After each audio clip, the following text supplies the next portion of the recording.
Pentru a avea o producție bună de roșii, va trebui să le fertilizăm în mod constant. Urzicile le folosesc pe tot timpul sezonului de creștere al roșilor.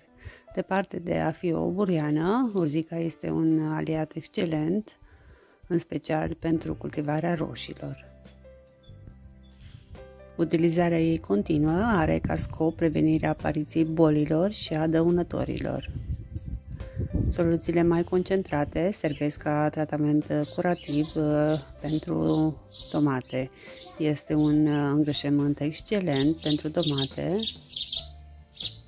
și pe lângă aceasta poate declanșa compostarea și accelera descompunerea materiei organice în nutrienți utili.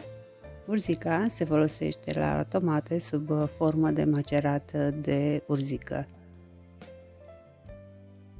Cojile de ceapă, ca și îngrășământ, se aplică multor legume. Din cojile de ceapă se prepară infuzii și decocturi în diferite grade de concentrare. Pentru o rețetă rapidă de decoct avem nevoie de coji uscate de ceapă. Se pun într-un litru de apă și se fierbe la foc mic timp de 10-15 minute. Se lasă să se răcească, iar apoi se diluează 1 litru la o găleată de apă normală.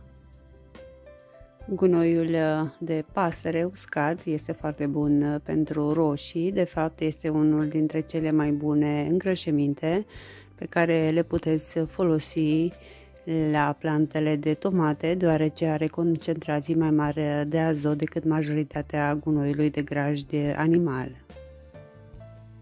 Se poate prepara rapid un fertilizator lichid.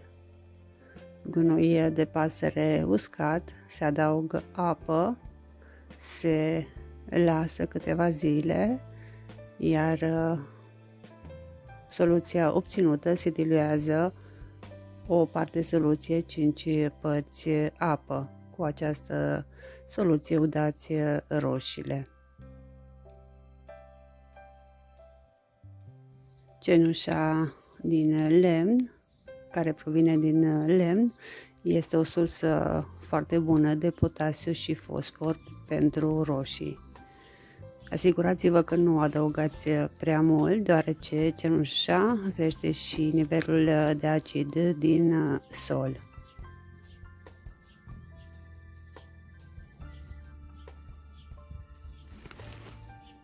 Zațul de cafea, atât cât și pliculețele de ceai, conțin azot, iar plantele de tomate au nevoie de azot la toate nivelurile de creștere, dar este nevoie de mai puțin în ultima fază. Cojile de banane sunt un îngrășământ bun. Ele nu conțin absolut deloc azot, dar conțin potasiu, care ajută plantele la rodire și înflorire. Potasiul mai întărește tulpinile plantelor de roșii și de asemenea ajută la lupta împotriva bolilor. Se pot pune pe lângă roșii sau se poate prepara o soluție. Tăiați bananele, turnați apă și lăsați la macerat câteva zile, iar apoi soluția obținută o diluați cu 5 părți apă și udați roșiile cu această soluție plină de potasiu.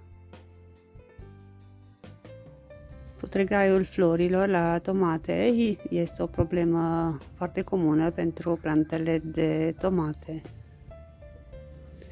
Calciu furnizat de cojile de ouă ajută planta de tomate să-și regleze alimentarea cu apă, ajutând astfel la prevenirea putregaiului.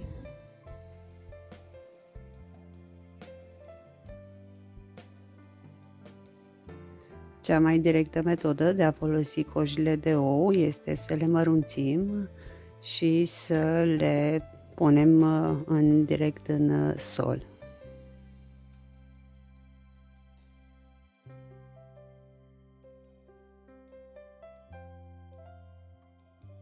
Maceratul de coada calului este un fungicid puternic și totodată un îngrășământ pentru a preveni bolile la tomate. Soluția de drojdie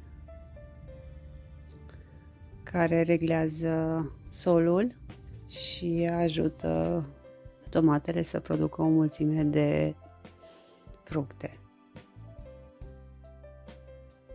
Ceaiul de iarbă este de asemenea foarte bun la tomate, mai ales după plantarea răsadorilor. Este foarte bogat în azot și ajută planta de tomate să crească mare și viguroasă.